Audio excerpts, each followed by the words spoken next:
Hello, everybody, and welcome to the John Cimino Says Boom Show, issue number 35. Oh.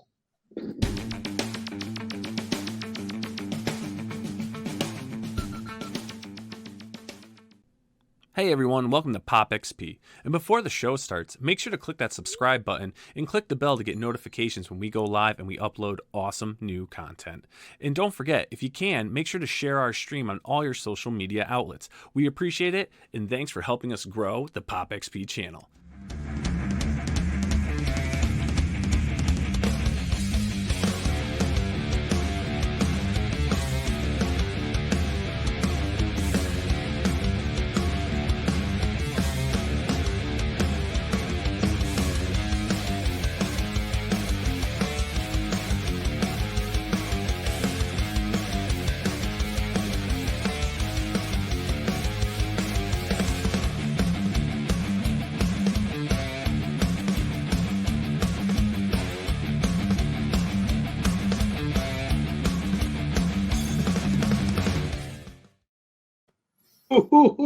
I love it when we get a special guest. Hello, everybody. Welcome to the John Cimino Says Boom Show, issue number 35 on the Pop XP. We got my boy Steve, Big Steve, Baby Thanos, and then we got the man down below, Niall Scala of the Pop XP with Billy Tucci in spirit. Now, what's going on?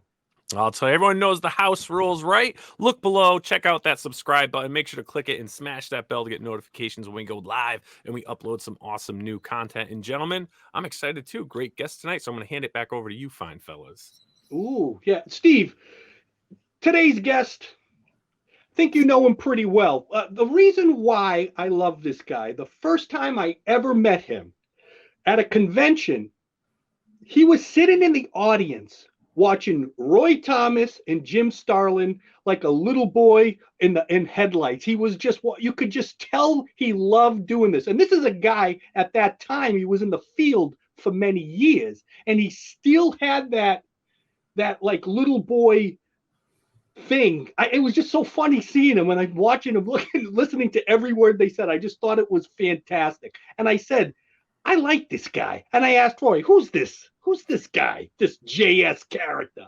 Oh, and he happened to be. What do you think? What do you think?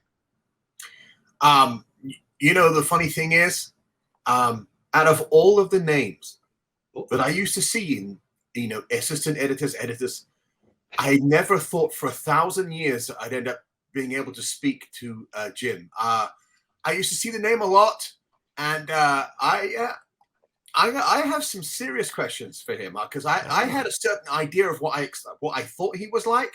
So let's see what happened. Let's see if he's what I thought he was. Me pressure. Okay. Yeah, he's an interesting cat. Unfortunately, he's trapped in the negative zone, so you won't actually see him. You'll see an Iceman, his Playboy pic, I think it is, back in '78 that he did, that we're going to have up there. But he's here in spirit. Steve just said Jim. Who is it, Steve? Jim Salicrup. Bring him out.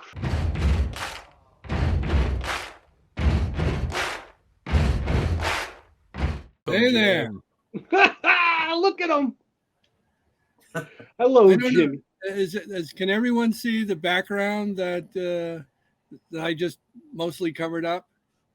We can see it. Yeah, the Thanos Copter. Yeah. Well, you know who came up with that? Oh, do not say another word. I'm in charge right now. We're going to get into that deep. We're going to get into that deep. Right now, no. It wasn't a coincidence. Okay. Maybe two. There's so much going on. There's so much happening here. So first off, I'd like to say, Jim, thank you for showing up. So we can't see you, we can feel you. We can feel your power cosmic and all that. It's a pleasure for you being here. We had Rick Hoberg on, and nobody's going to see that episode because that went kablooey, because there's something about you editors and you guys that all come from the 70s and 60s. You just can't get the computer shit right. So what we got, even with Niall, show I've ever had a problem with. I have no problem. I guess that's the Pop XP's fault. What do you think, Steve? That's what I say. I don't know. There was a gremlin on my computer about 5:45. Maybe it traveled. We'll have to talk to our StreamYard sponsors and see. So anyways, we're going to start it off with Steve because Steve is the guy. I got a lot to chew on you, Jim, but I'd like to say before Steve starts is that your entry into the comic field is of legend. I think me and Steve would have done it with you. You were just a guy that wanted anything, and you met a guy named Rascally Roy. Can you just tell us your little introduction in getting into the field? Because I think it's fantastic. Well, it wasn't a matter of meeting. It was simply I had wanted to get into comics. That was my dream. I had two basic dreams: to live in Manhattan. I was living in the Bronx, which back in the 70s is not a place you necessarily wanted to live in. But Manhattan was the Oz to the war-torn Kansas of the Bronx, and the other thing is was to work for Marvel. I was trying to figure out anything I could. How do I do this? And there was no internet. Weren't that many books. There were some fanzines you could order through the mail. So whatever I could try to do. I would write letters to the editor in the letter columns. But in the fanzines, I read a lot of interviews with cartoonists and artists, and that's sort of, I think, what my original goal was. And a lot of them said they started as assistants. They would clean the pen points and the brushes and erase pencil lines and fill in black areas, that kind of stuff. And I figured, well, I could do that. And just to provide some encouragement years earlier, I did send things to fanzines and I did get published. And there was something called Kids Magazine that in 71, I sent in some material and I got contacted by them. That was a professional magazine. And I got to draw a cover for them. And one of the editors was Jeanette Kahn, who later was the president of DC Comics. And so this was, I was 14. They sort of had the premise of the magazine was Kids Magazine, the magazine for kids by kids. And there was another kid there who I was a little jealous of. I thought he was a little better writer, a little better artist. And but turns out I'm the one who gets the big career in comics. And he had to settle for being a producer on The Simpsons and Seinfeld. That was good old Tom Gamble.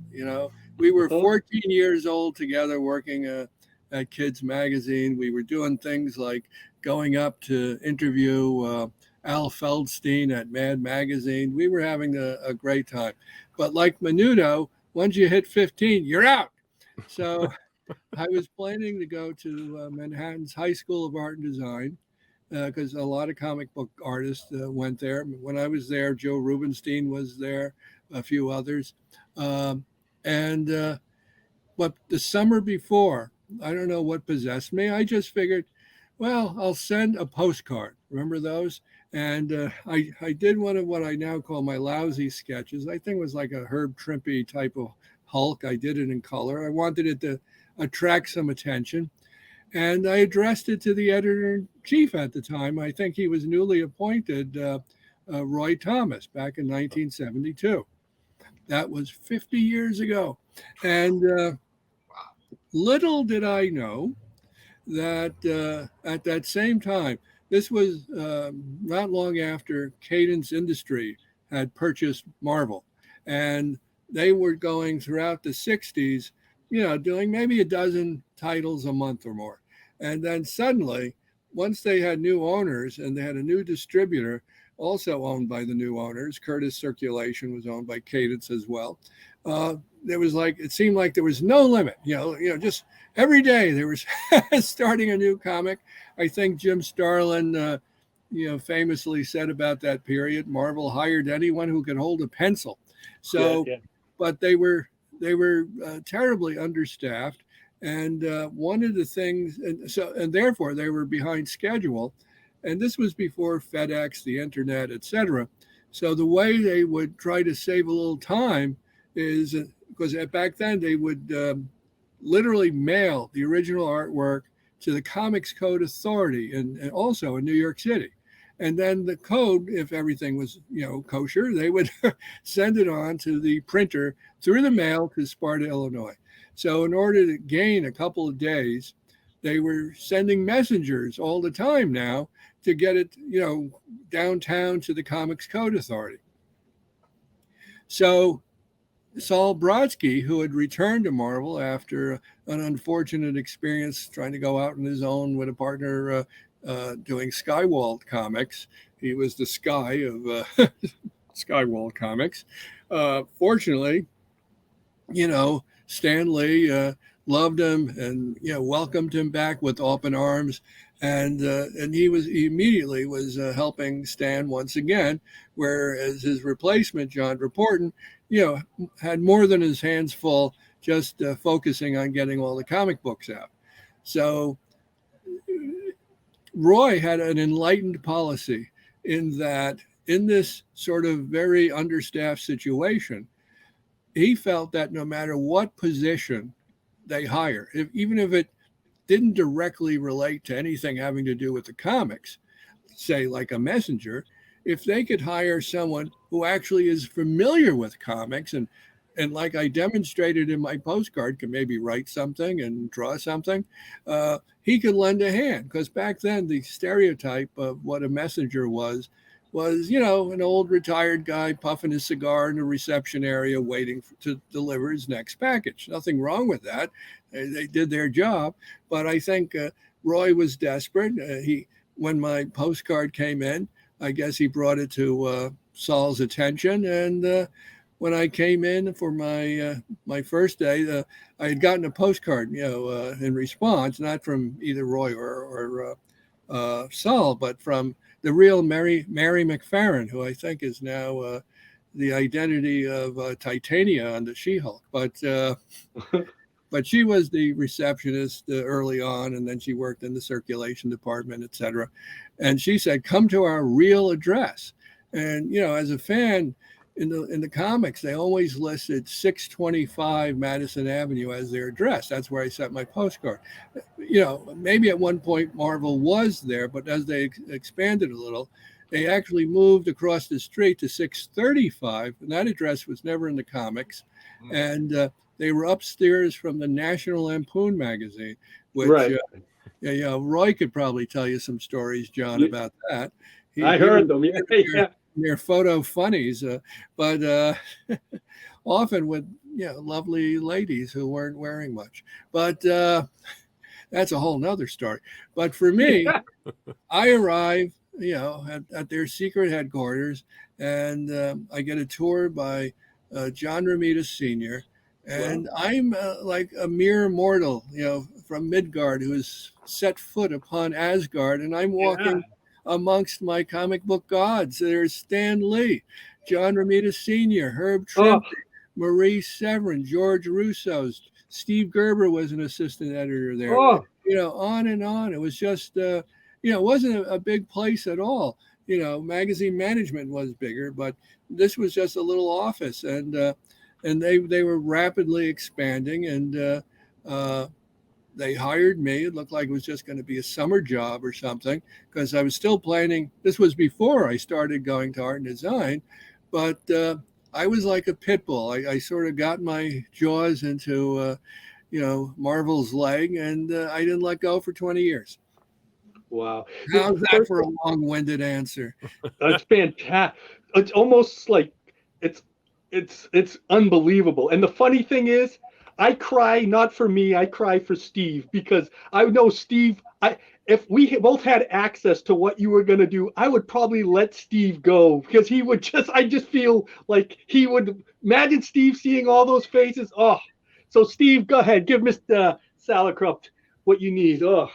Well, first things first, what a beautiful introduction with all of those names and that little history there. For those of us of a certain age, every one of those names that you were mentioning are like icons. And so to have them placed, in in the context of what they were doing and what they were doing when you went in there as a magnificent thing. To bring it back to a more personal level, I remember when I first got my first couple of issues of Amazing Spider-Man, I opened up the issue, and that was the first time I saw your name as like an editor.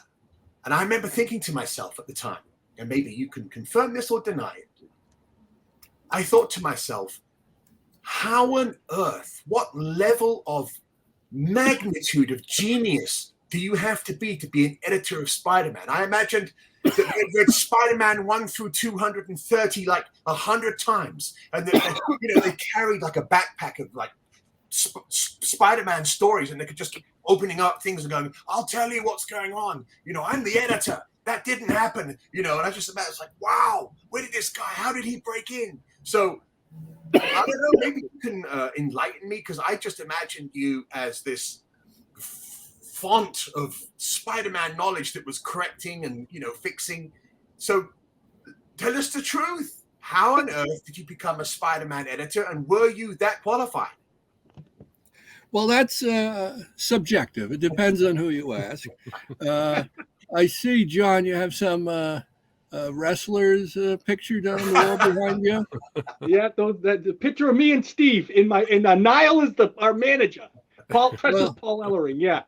Well, because I feel like John Cena now. You can't see me, but look, it's Salicrup's filled with jokes. But it's got Stan Lee in them. It's fantastic. Jesus Christ, of course Stan's in me. Who else? But anyhow, Steve, you're also that Marvel T-shirt you have. I designed that logo with the designer J.J. Jackson. We sort of ripped it off from, well, that's the updated one with the combining the new Marvel and the red box with the old Marvel Comics logo, where we were just sort of ripping off the MTV logo, basically, which was a big M with writing across it. It would say MTV. I don't remember what it said now. But anyhow,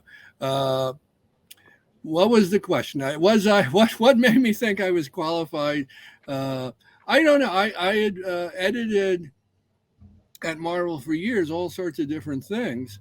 I was pretty familiar with all the Spider-Man comics. That was a given. I had edited reprints of them the first things I was editing, like people such as Tony Isabella did this, even Larry Lieber. I was an editor on the Marvel's British weeklies. Again, that was sort of supervised by Stan and Saul Brodsky, who I more directly worked with. And you had to create new covers, new splash pages, and write letter columns and bullpen pages, all that kind of stuff. And I always felt, because I was born in '57, so I was a little too young for the very early years of the Marvel Marvel Age of Comics. So when I got in, those reprint titles like Marvel Collector's Item Classics and Marvel Tales and Fantasy Masterpieces and Marvel Superheroes, all those were like treasure troves. And you're like, oh, here, this gives me the history I missed out on. Like they knew how to package it. And so I felt I was doing the same thing for many years. Like presenting those classic stories, to a different audience and a different generation in a different country. And, with great power, there must also come great proofreading and editing skills. But I was trying my best always to, and over the years, just by, having one editorial job, you get moved around a lot. I would do all sorts of crazy things, along with Dave Kraft. Even we did things like the Marvel toilet paper, the Mighty Marvel calendars. We've done coloring book. I mean, all sorts of stuff. And did you so, do a fitness book? Which one? the Marvel fitness book. That's the one with the Hulk on the cover. No. I was in no condition. I have that. The cookbook, Jim. The cookbook. No. Not everything. Other people did some things as well, but I did a lot. I did more than I could handle at times, but it was fun. And to give you a confession here, I think one of the problems, if you really were paying close attention to me, you would say, Jim, you said you wanted to be a cartoonist. What happened? You're a writer and editor. And partly it was because I was an idiot. And instead of thinking when I was 15, 16, etc., that I got the greatest teachers, of comic book art in the whole world at my disposal. And they were all very generous with their time. They'd be happy to help anyone who asked them for advice. But in my brain, I would look at what I was doing, which was very cartoony, and I thought I could never. There's no, forget I was 15 and they were already, adults with years of experience. I just, could see there was this giant gulf between where I was and where they were. So why would they ever want to hire me? So, instantly I panicked and thought I better find other things that I can do. And one of the things, if someone really looked closely at my career, they would see I sort of always avoided a lot of the mainstream Marvel titles. I would do all sorts of crazy other things. I would do Spidey Super Stories. I would write Sledgehammer, Transformers, Inhumans, any other, not Inhumanoids, excuse me, and all this other stuff which I didn't feel was part of this, magical, world that I was not worthy of. So, Wow. but editing, I felt wasn't like the responsibility of creating new stuff. It's almost like you were a caretaker, so you were responsible for maintaining, that these characters were true to who they were supposed to be, et cetera, et cetera. And so I eventually, after a British editor, I think I was an assistant editor.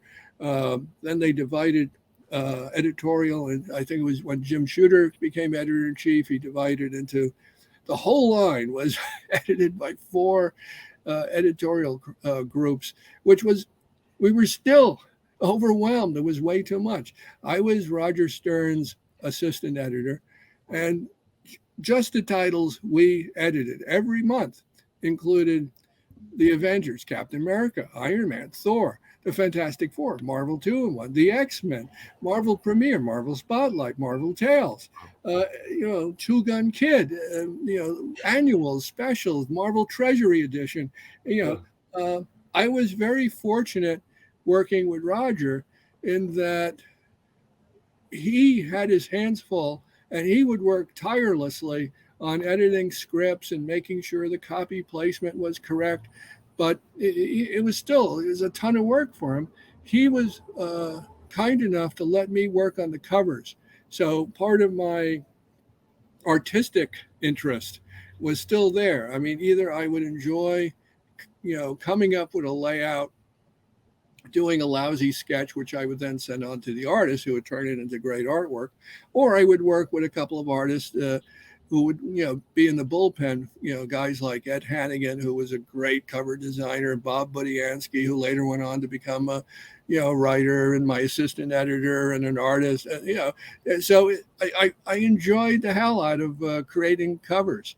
I mean, that was like one of my favorite things to do. And I sort of have my crazy rules. For the most part, unless there were scheduling reasons or some other reason, back, like John, when you called me a fan sitting in the audience or boy, whatever you said, I'm pretty sure I still retain that, and that still guides me in many ways. When I was a fan, this happened more at DC than I think at Marvel, but they would have, at least when I was still a fan, maybe it changed later, there would be these incredible, awesome covers on DC Comics by Neil Adams. And then I'd buy it. I was all excited. I invested my 12 or 15 cents. And then I'd open it up and it'd be these other artists who were certainly competent, good, solid professionals. But sadly, they weren't Neil Adams. And it was like always such a disappointment. So for better or worse, I try to maintain a policy of, whoever was drawing the insides of the books, I would try to get them to do the cover, have it be fairly, who better to represent what the buyer would be purchasing. So I was lucky that Roger gave me that freedom. Over the years, I think after the pressure of trying to, when Roger Stern left, I was promoted and I took over all those titles. Then after, a while, it was just too much for me even. And I did what Roger did. I wound up sort of, either I was fired or as we called it back then, I decided to go freelance. And that was a lot easier. But to specifically answer, the Spider-Man question, I think I was freelance editing a few comics titles like Doctor Who, which was sort of the opposite of how I started. That was something created by Marvel UK, and I was, doing a series for the American market, and that was a tremendous amount of fun. And I could talk about that as well. But I was doing this freelance stuff. I was freelance editing Marvel Age for years.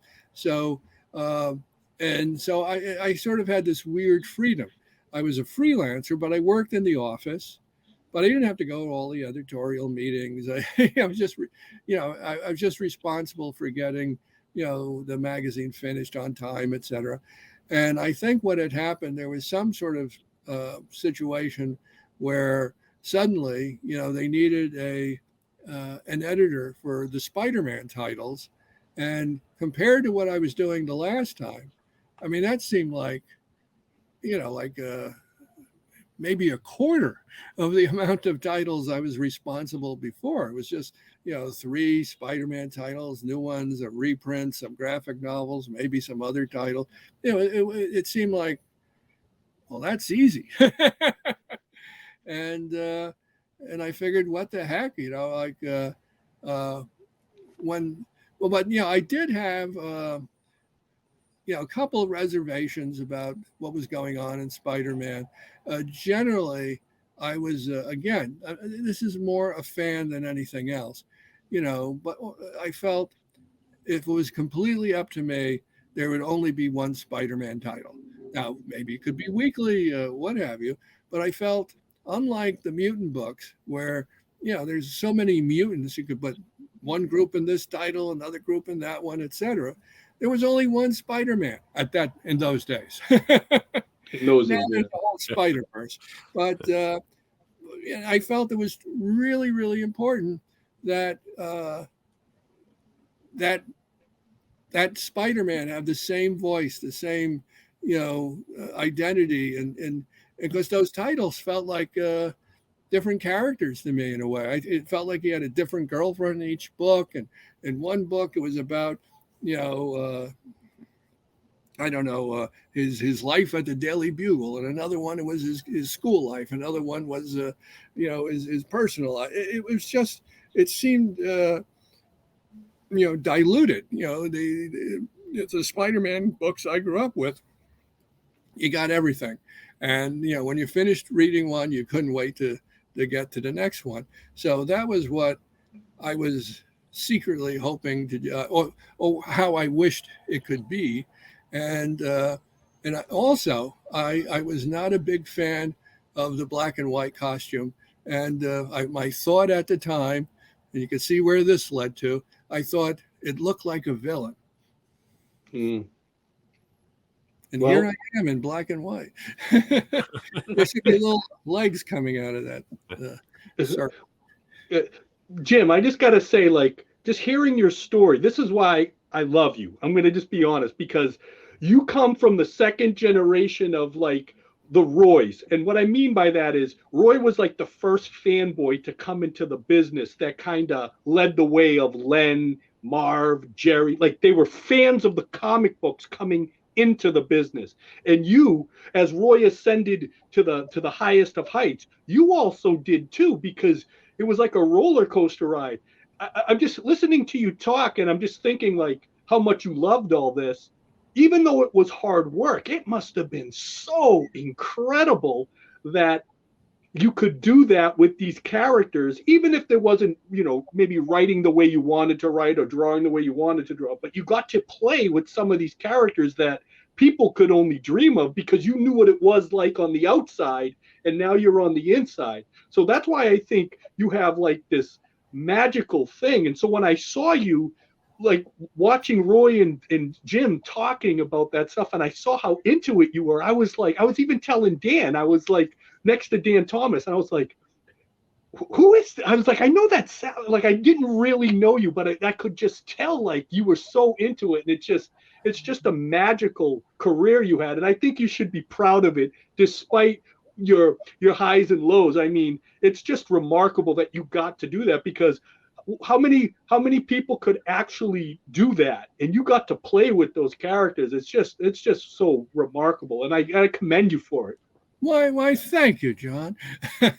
Now, I've often felt it was like winning the lottery, and along those lines, here's a totally silly story.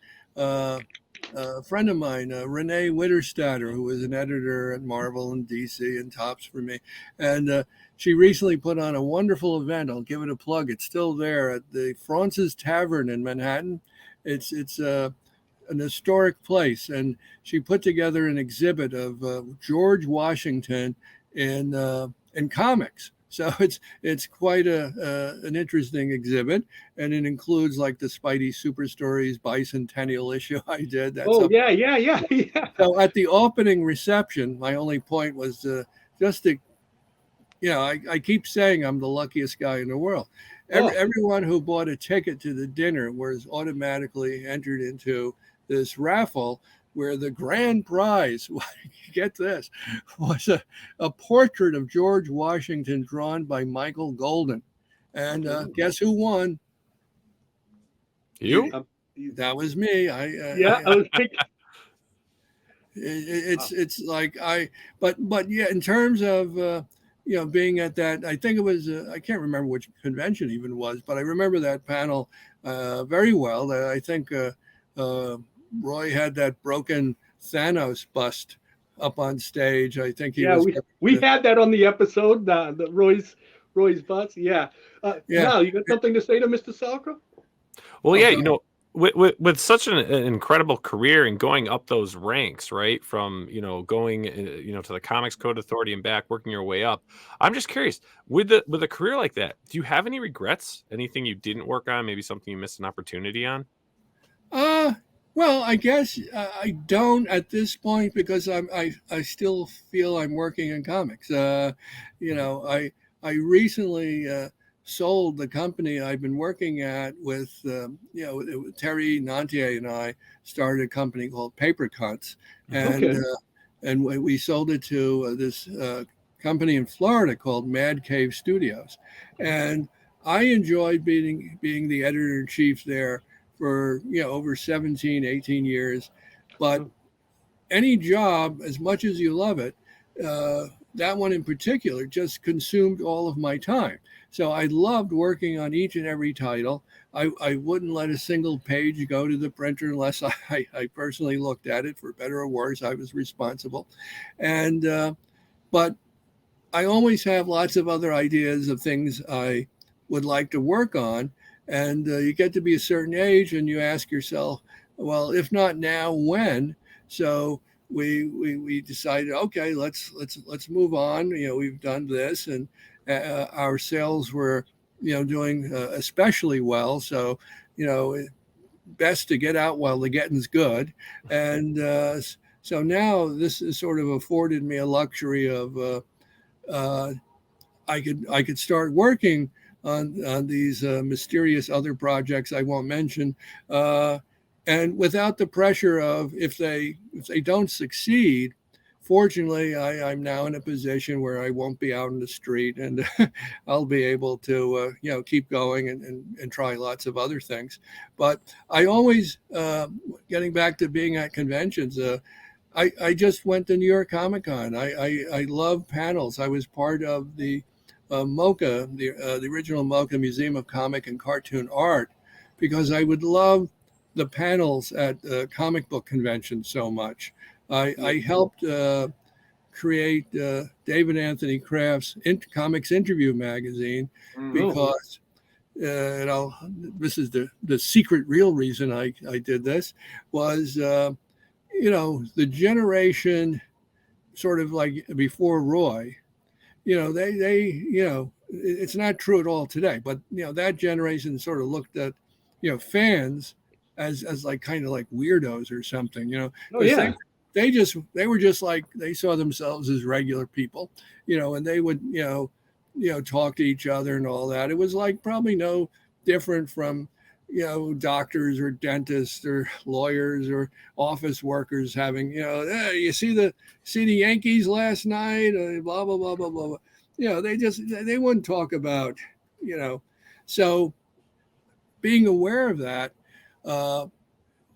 it was sort of like an undercover operation. I could talk to whomever I wanted, like the way you guys are doing now, under the guise of, well, this is an interview for this magazine. So they didn't think, oh, it's Jim being a crazy fan or something. But Yeah. to talk to everyone, and it was wonderful, and ask them the things I wanted to ask them about. Wow. So I just love that. Well, Jim, before I throw it to Steve, speaking of creating things that you wish you had or regrets and all that. Okay, we're going to first put it up there because you have a lot to talk about right here. So we're going to go into Niall, Spidey Super Stories number 39 from 1978. Now, this is an infamous for a few reasons, but this is going to make Steve, I don't know how Steve is going to feel about this. Now, could you put the 4 pictures of what went on in that comic? I think somebody's getting yeah, like, you have to explain this first. Steve, I don't know if you see this, because this is worse than Squirrel Girl for Steve. We got Thanos in this beautiful copter. You got a little boy that can grip the cosmic cube from Thanos' hand, and then you got him taken away in the paddy wagon with the boys. Explain this issue to Steve and its greatness, because I don't know if he sees it or not. Well, the fun thing about it is, like a couple of other projects, there was David Anthony Kraft and I had started an organization called Mad Genius Associates, and it's funny that we came up with that name, because the premise, the concept was that if we conducted ourselves in a more business-like manner, that Marvel would take us more seriously. And despite that silly name, they actually did. And we did a bunch of things, like Dave did that Beatles Marvel Super Special. We were involved with Steve Gerber, doing the Howard the Duck for President campaign, where, buttons were sold out of our office. We did that first Kiss magazine, and we were, doing all sorts of things, dealing with probably Stan and Jim Galton directly. And it was working out okay. Ultimately, Steve wanted to move to California. Dave moved back to Georgia. I wound up going back on staff on Marvel. But there was a bunch of assignments for whatever deadline reasons or what have you. Dave and I would, maybe I'd go something for him and he'd go something for me. Dave was the writer on Defenders. And one of his favorite characters was Hellcat, which I don't think we were able to call her that in Spidey Super Stories. And so I think we sort of came up with this one together. When I would plot stuff, I would sometimes do outright adaptations of existing Marvel stories, or try to treat them pretty, seriously, but lighthearted in the Spidey Super Stories style. but then I started getting silly, and then I think Dave started getting sillier, and so the whole concept of having a character like Darkseid and not Darkseid, Thanos, excuse me.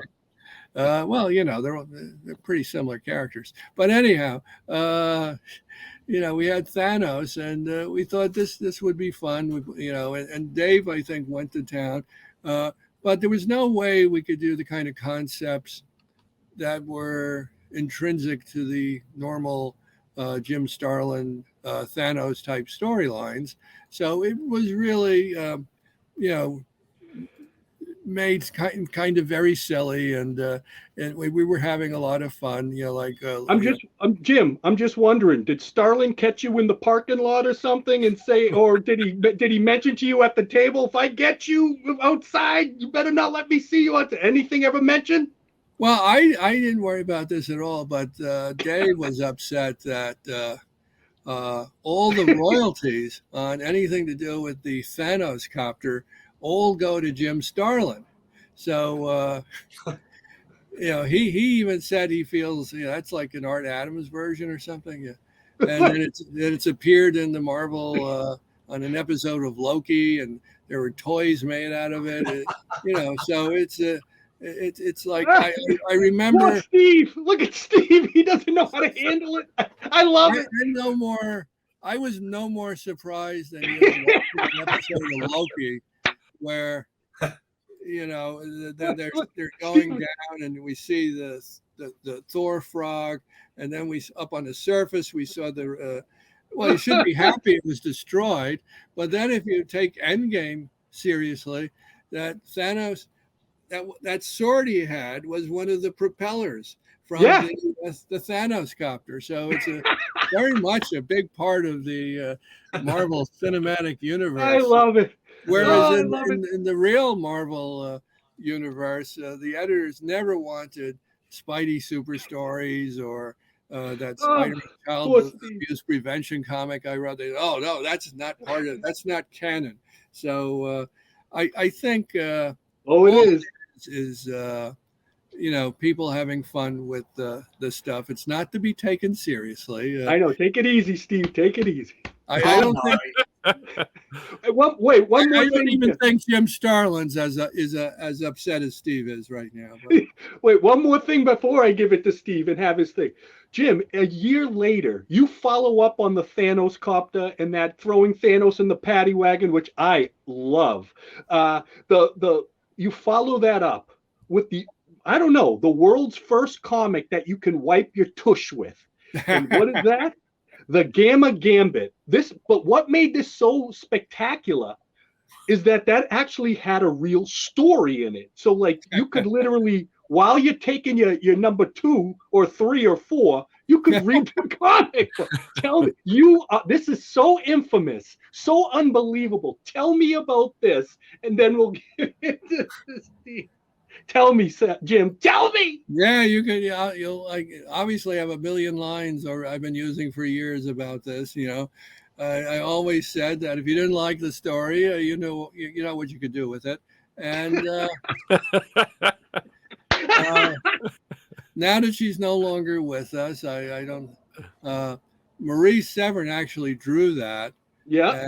But she did not. For some reason, she did not want her name on toilet paper. I don't know why. Correct. But anyhow, I remember Dave and I, we did this in my old apartment on 57th Street, blocks away from Marvel at the time. And Dave was typing it up as we were brainstorming it together. And instead of writing page 1, I remember the funniest thing of the whole thing to me was he wrote sheet 1. This is fantastic. Well, I think what had happened was this was there was a company that made this. They had some success doing these novelty items that they had done a New York Times crossword puzzle toilet paper, and it was sold at Bloomingdale's, and like it was very successful, and then they didn't know what to do next, so this was sort of, we'll do a Marvel Comics, it was in the the news a lot back then, and they commissioned this original story. And there's a lot of times there are projects where I suspect they may have asked everyone else first to write it before they ever got to me. And I'm like, it's like, what was that cereal? Let Mikey try it. Life cereal, life. Yeah, let Jim will write it. We can't get anyone else. He'll write anything. Jim, it put you in my top 10 greatest writers, or most infamous. You probably the most infamous, but you're my top 10 greatest writers of all time, just because of those two things we just showed. Okay, Steve, leave him alone. One last comment about that. At the time, if you remember, nowadays the comic books have such lovely paper and beautiful printing. There was a period there where a lot of the comic book artists were very upset and complaining that they're printing my work on toilet paper. I'm the only one who can honestly say that. And just so you know, I have a bunch of those. I have like the box and a bunch of rolls. I might have to send you one, Steve. I have to send you one. But he won't want the Spidey 39. Okay, Steve, go ahead. I hope they're all unused. So, Jim, this show, we like to, get into the weeds. We like to educate people. I suggest keeping the weed away from John, though. But go ahead. He's Mr. Straight Edge. So I wanted to delve a little bit deeper into your exact duties and tasks while you were editing Spider-Man. So obviously, at this time, you are working under Jim Shooter. He is editor-in-chief. And I think at the time the writer was Tom DeFalco, am I correct? He had already left. Okay, so then... I don't think I had a writer. I think I was juggling things around. I think Owsley was writing, who then became Christopher Priest. Yes. Peter David and David Michelinie were the three writers at the time. Okay, so just so that we can educate the people who are going to watch this show, can you go through with us exactly how you would receive the product and what you would do before showcasing it to Jim Shooter or whatever you had to do? I mean, is there anything major or that you either suggested to be fixed or that you didn't agree with or whatever, just to educate our watchers? Exactly. The biggest thing I already mentioned was I wasn't crazy about the black and white costume. Now that's probably me just being an old school kind of guy. I thought the reason I didn't like it, because it's a beautiful design and everything, as I said, I thought it would be great for a villain, but I just thought there was a trend, this was in the 80s, where Dark Knight and Daredevil and all that had been, Watchmen had been very successful. And they were trying to make all the other comics grim and gritty and darker, in Spider-Man's case, literally so. And I just, whenever I edit anything, this is my approach. Editing is sort of like directing a film in a sense. There's certain basic requirements in that you have to make it and do it and work with other, all the rest of the creative people involved in making it. But where your own creativity comes in is where you decide, what the direction would be, et cetera, et cetera. Unlike when I was editing all those other Marvel titles, because I was just mainly editing Spider-Man at this point, I remember thinking of myself not so much as an editor, but as Spider-Man's manager. I didn't book him at conventions, John, but we had other people to do that. But just in terms of like handling his career, and there was at that point there were still I think Castle. No, what was it? What was the name of that film? Canon Films still had the the rights to make. Spider-Man movie. Right, Yeah, right. they ultimately had to be bought out years later. But there were all these attempts to make Spider-Man movies. There was a lot of other stuff involved with editing the Spider-Man titles that had nothing to do with the comic books, but you were sort of preserving the character. When Spider-Man they were going to make a balloon for the Macy's Thanksgiving Day Parade. Right. That balloon was designed by John Romita Sr. And Yeah. I just got to look at it, and it's the red and blue costume, you'll note, and and all that, anything that had to do with Spider-Man stuff would sort of have to go through me. But I always had to get approval by the people above me if I was considering any kinds of changes. And as I was saying, the biggest one for me was the costume. And I have to give Jim Shooter a lot of credit, because he was the one who introduced that black and white costume in Secret Wars and then into Spider-Man. And his plan, which I think was a good one, is he wanted that costume to stick around for years, because I think he was like trying to stay ahead of the fans. The fans would probably think, oh, that's not going to last long. They'll go back to the red and blue sooner or later. And he wanted it to go for years and years and years, past the point where, well, I guess they really are sticking with it. And then at that point, go back to the red and blue. And unfortunately, I come along and throw a monkey wrench into his plans. And he could have he had the power to overrule me and say, no, here's my plan, Jim. This is what I want to do. And, but I just was sort of, I just didn't feel like Spider-Man to me. I needed that red and blue costume. And this it was coincidental, I guess, that wasn't that much later that there was an artist that was at the time when a lot of top artists were leaving Marvel to go to DC. There was one artist who came from DC to come to Marvel, and he was talking to all the editors. I think Mark Grunwald was taking him from editor's office to editor's office, and that was Todd McFarlane.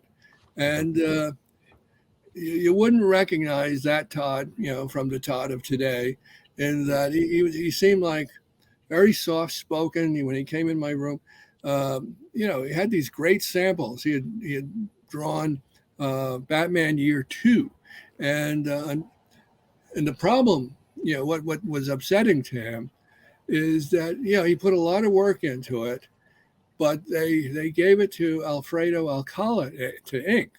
Now, that's Alfredo is an incredible, wonderful artist. I mean, as John knows, with all the Conans that Roy would do with John Buscema, John would just have to do layouts on those, and especially the ones for the Savage Sword of Conan magazine, and then they give it to Alfredo, and he would do this beautiful, rendering and line work, and so when it was published as a black and white magazine, it looked magnificent. Unfortunately, Todd wasn't doing layouts. He was very conscious of what he wanted his finished art to look like. Right. And I think when they gave it to Alfredo, he was, probably totally under the impression that, or understanding that, if you're giving the job to me, you probably want me to do it, no matter what the pencils are, do it in my style. Right. So that was very frustrating. I mean, Todd's layouts survived, but but it looked like Alfredo drew it. So he was hoping he could get work at Marvel, and so there he was in the Spider-Man office, and here's this new guy, and he might be offered work on Spider-Man, and he's making conditions. And he said, well, if I'm going to do Spider-Man, it'll have to be in the red and blue costume. And, we editors, we live for these moments. Todd, a channeling Stan, rather. Of course he'll be in a red and blue costume. We wouldn't have it any other way. I didn't say any of that, but but yeah, I thought, oh well, okay, Todd. I think that we can make that happen. And so that was the biggest thing. There were anything else, I mean, over the years when I was editing X-Men, there was, I think because Marvel was doing so many titles, and it was easy for Jim Shooter to forget that the editor who was at the start of that storyline with Dark Phoenix was Roger Stern and not me. So when Roger left and I took over, I had no idea I had the power to kill off one of the original X-Men. So I didn't. So, Jean Grey survived in the version of, the death of Dark Phoenix that was ultimately published, because I figured, well, how else can we do this? And it turned out, there was a lot of confusion. Later on, they actually published the version I edited, the untold tale. Oh, yeah. Dark Phoenix, Yeah. whatever. And so similarly, there were, this time I would, when writers said they want to kill off Kraven the Hunter, is that okay? And I don't think I actually got permission, but because one of the things about that goes back to my wanting there to be a monthly Spider-Man title, even though that story was developed started before I came along. Mark DeMatteis had originally wanted to do that as a Batman story, but I guess DC didn't go for it. And that would have been the Joker instead of Kraven. Then I think he pitched it to Marvel as a Wonder Man story. And then that, I guess it would have been with Vision or I don't know who else, but I can't remember. And then finally he pitched it to Jim Owsley and Tom DeFalco, who accepted it. And it got started. So when Chris, so I have to give credit to them for accepting that story, because, that was almost the exact opposite kind of story I would want. And I get a lot of credit for editing that. But it was probably one of the darkest Spider-Man stories ever published. And I was trying to move Spider-Man away from the dark. My main contribution was, I had already worked out with Jim Shooter and Stan Lee that we were going to get Spider-Man married, and that didn't turn out the way we wanted. When we were asking about regrets, that was another major miscommunication thing. I'll explain, but all the there's scenes when. Spoilers for those of you who haven't read Kraven's Last Hunt, don't listen to this. But when Spidey's buried alive and he's digging himself up, he's thinking about Mary Jane, and that was a result of a story that was done after that Kraven's Last Hunt was already plotted and drawn. The way Marvel comics, Marvel style was, they were scripted. So the art didn't have to be changed, but DeMatteis was able to insert all that stuff about Mary Jane in the scripts, in the scripting stage. And I was on a panel 30 years after that with the whole creative team. It was DeMatteis, Zach, Bob McLeod, the Rick Parker, the colorist, everyone. And I compared that scene, just to prove I did read some of those back issues of Spider-Man, to one of the most classic scenes when Spider-Man was underneath all that rubble, the machinery. Right, the 33. May. And I was, saying it to Mattis is like, like assuming it was almost like his homage or something. And on the panel, he said, I never thought of that before. A lot of these things always, they're in your head and they sort of come back in different ways, whether you're aware of it or not at times. But to try to better answer your question, Steve, in general, my view of being an editor, aside from the basics, you have to get the books done, assign writers and, artists and meet the deadlines, all that stuff, and, adhere to, make sure, do anything Marvel would not want you to be doing. How I would describe it was I felt my responsibility was to create an environment conducive to creativity. I wanted everyone I was working with to feel like, that I wasn't a dictator. I wasn't saying you have to do it this way. You got to do this or that. I wanted them to feel like they had the freedom to do their best work. And I was just there to guide and help them, make them look good.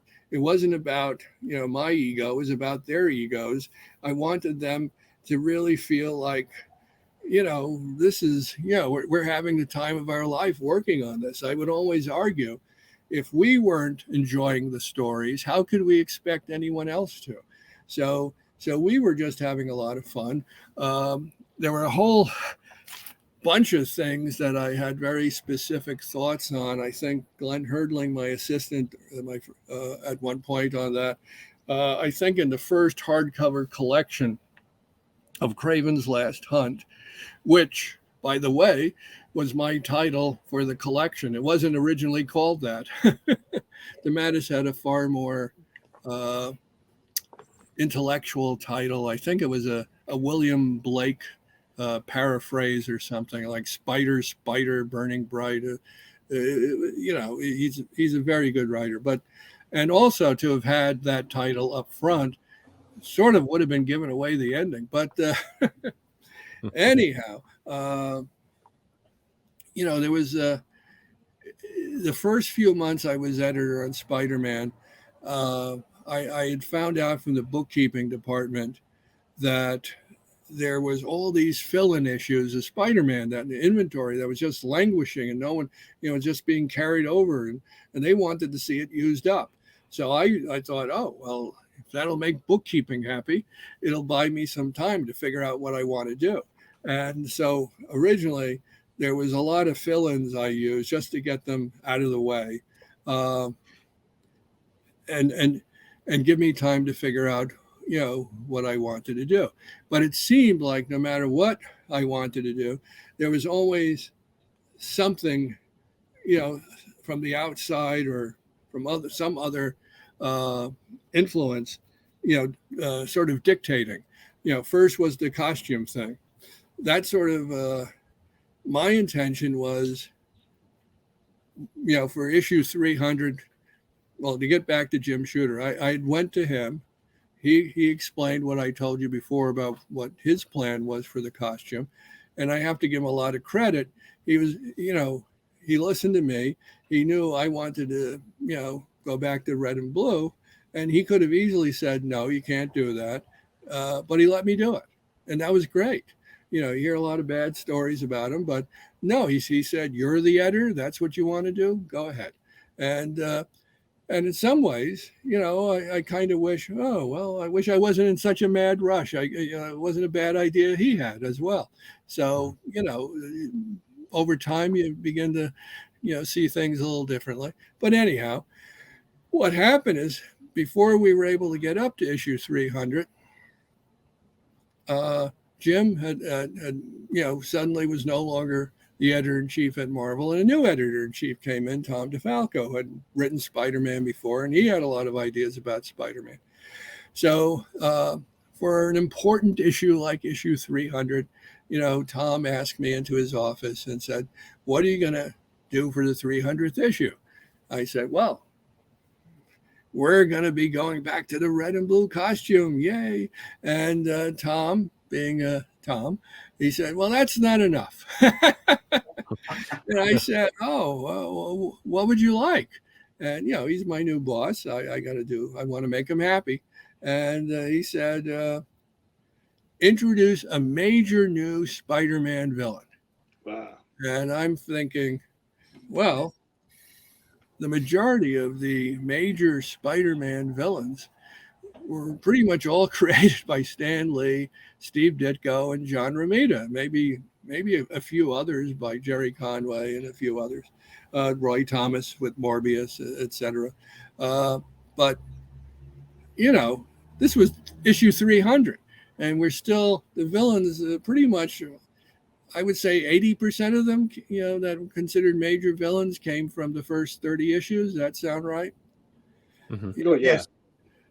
No one was really looking for the Kangaroo or Big Wheel or any of those guys. Oh, the big wheel. I brought him back, but anyway. I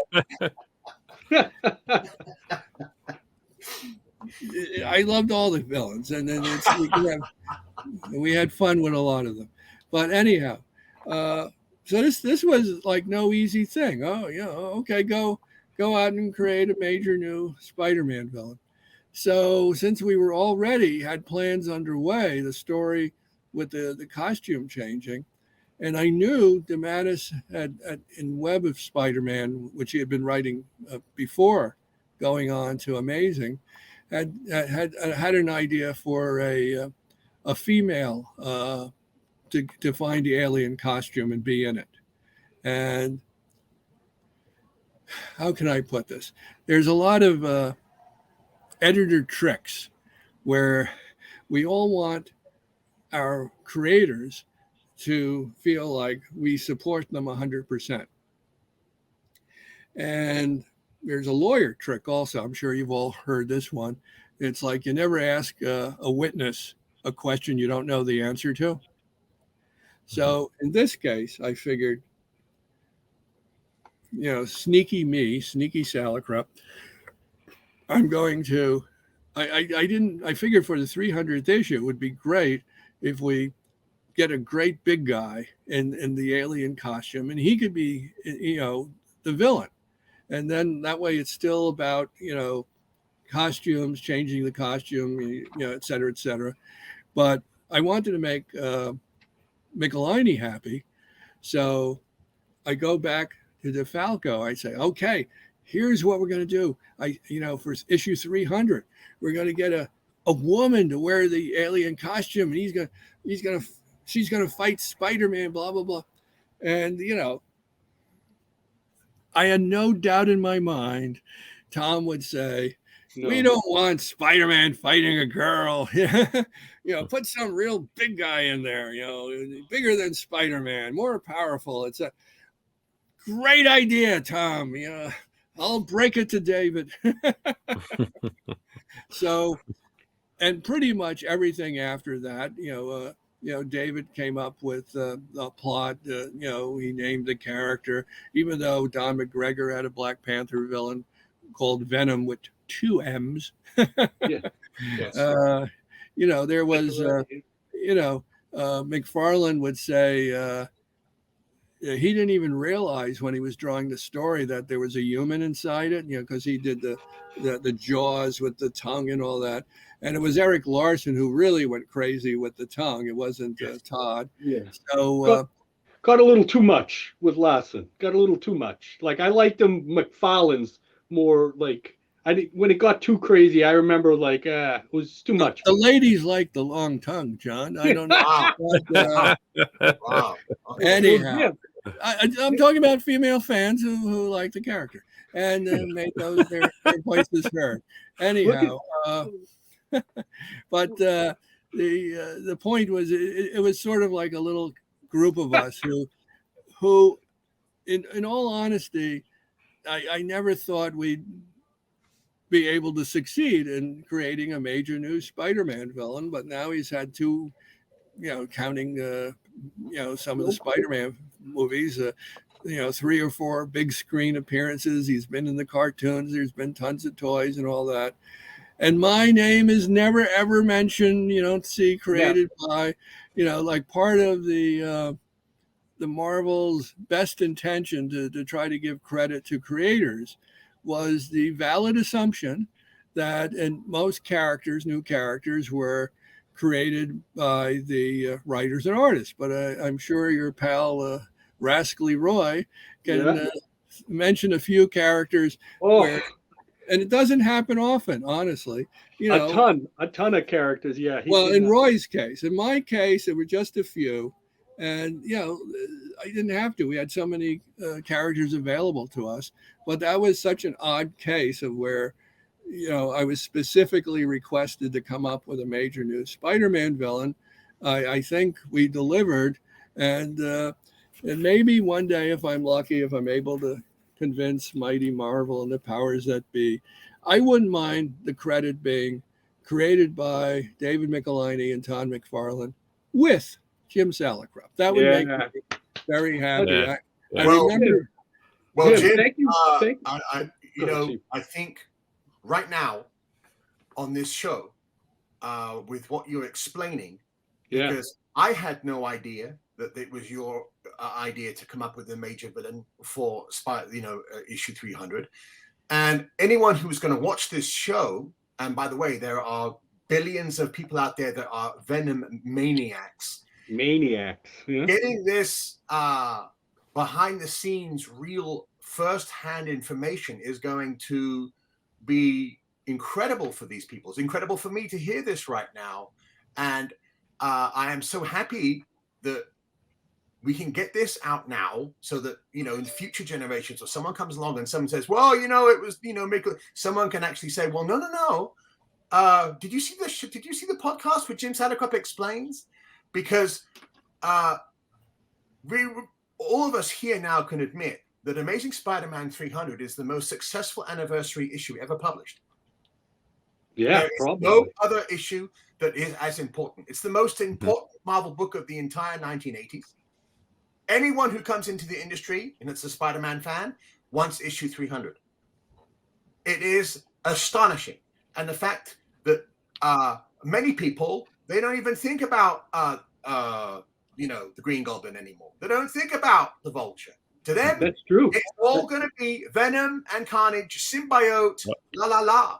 So I'm very, very happy right now that we managed to get a first-hand account from you, Jim, on the creation of an amazing piece of history, which just keeps growing month by month. Yeah. Pretty soon, the entire I don't want to take anything at all away from David Michelinie. He really did all the heavy lifting. I didn't come up with Eddie Brock or any of the specifics. It was just sort of in all honesty, if you look at a lot of the major superheroes from the 60s and all that, almost all of them had like a villain who was sort of like their evil doppelganger. Yes. Spider-Man really didn't have that, and it just seemed like a solution to the problem that we were presented with at the time. Mm-hmm. And like as David is, David sort of willingly accepts that Todd is the co-creator, which I give Todd probably even more credit, because I think how fearsome and frighteningly dramatic that the visuals were for Venom, played a big part in the success of that character. But from David's point of view, it's like everything was on in the script or in his plot, and that could have been handed to pretty much anyone, and a lot of it was already there. But I think Todd, he deserves his credit.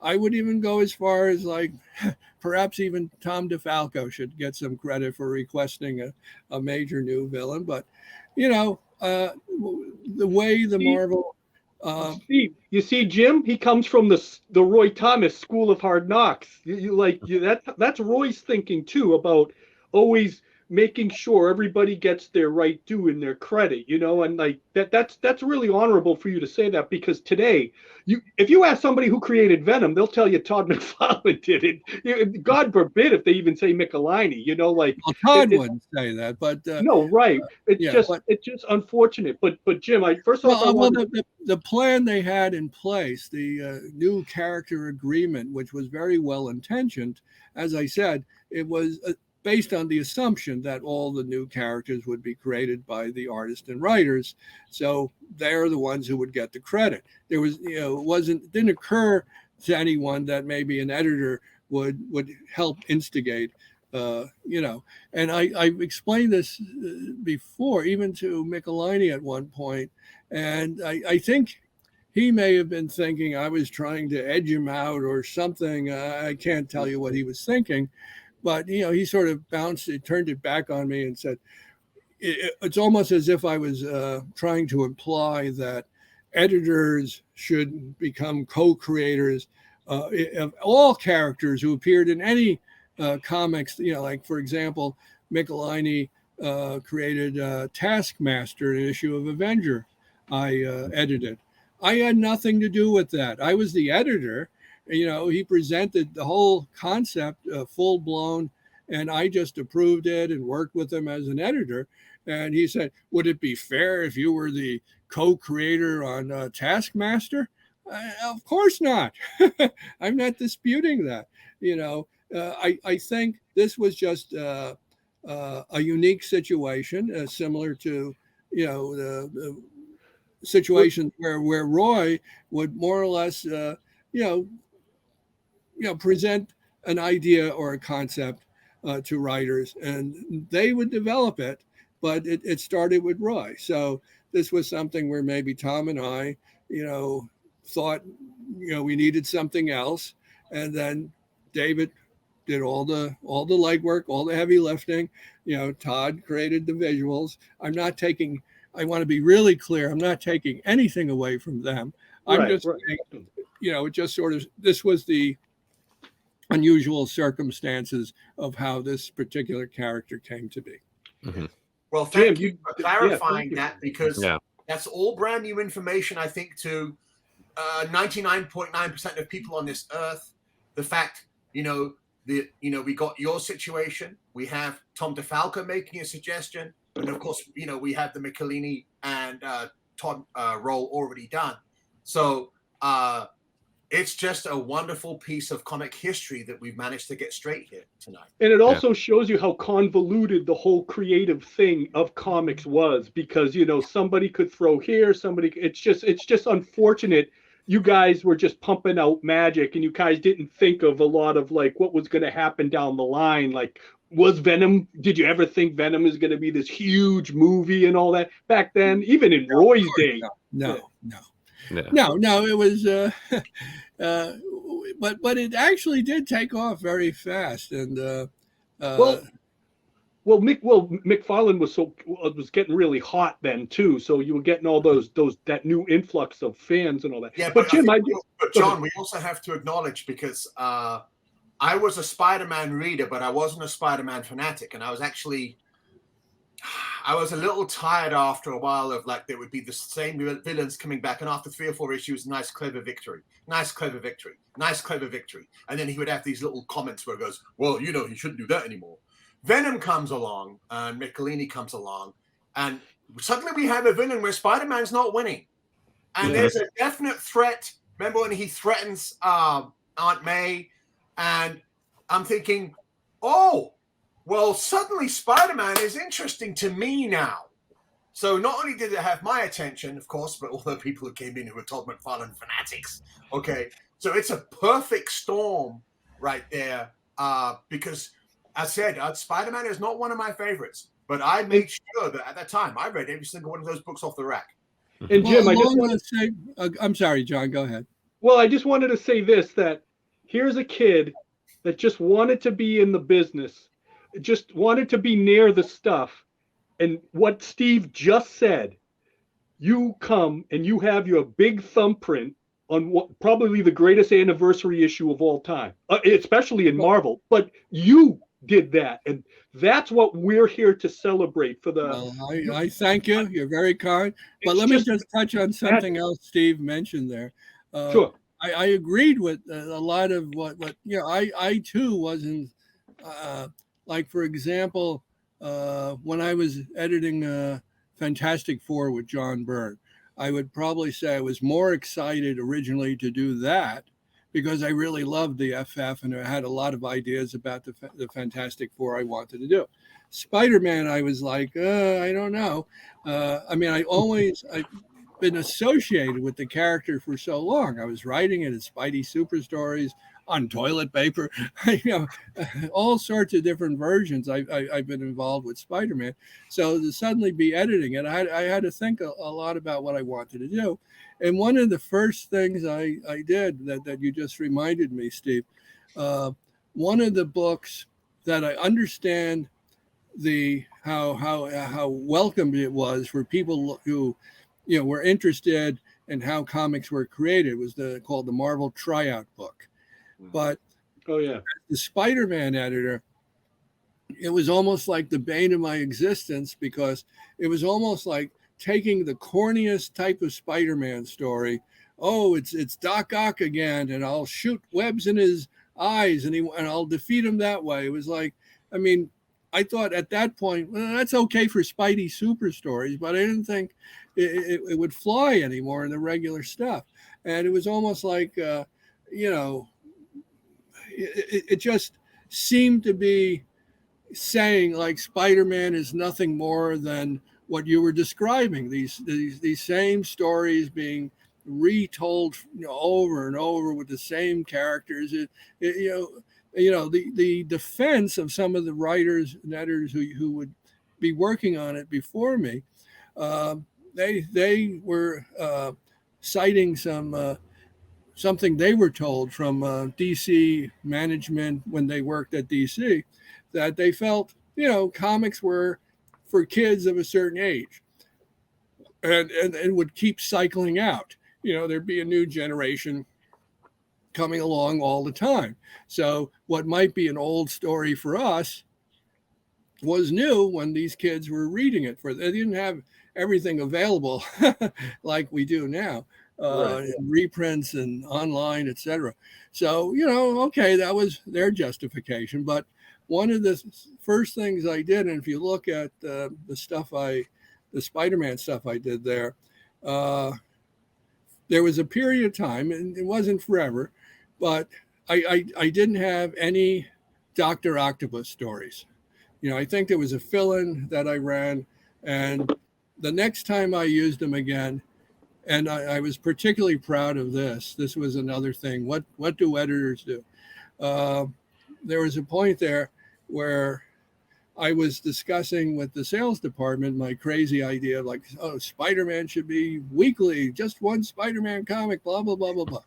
And their response was, it would be too tricky to do at that point. They had subscriptions to, 3 different titles and, et cetera, et cetera. They had a lot of reasons, but they felt, why not? And talk about, getting talking yourself into more trouble that you didn't anticipate. Why not on our best-selling titles during the summer, like in addition to annuals, why don't we come out with twice as many? So as if I didn't have enough to do already with all the Spider-Man comics, they said, why don't we come out during the summer, 3 months, 2 issues of Amazing Spider-Man every month? What do you say to that, Jim? Well, doesn't that make you happy? And well, what about Todd? Todd must have had a heart attack.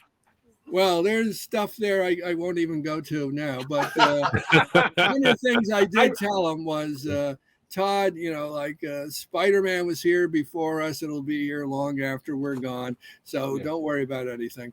But, and I can't remember which, you probably know better than I do, Steve. Which came first, Assassination Plot or the Sinister Six? I think the Sinister Six. Not the first annual, but the return of the Sinister Six. No, right. The twice a month ones.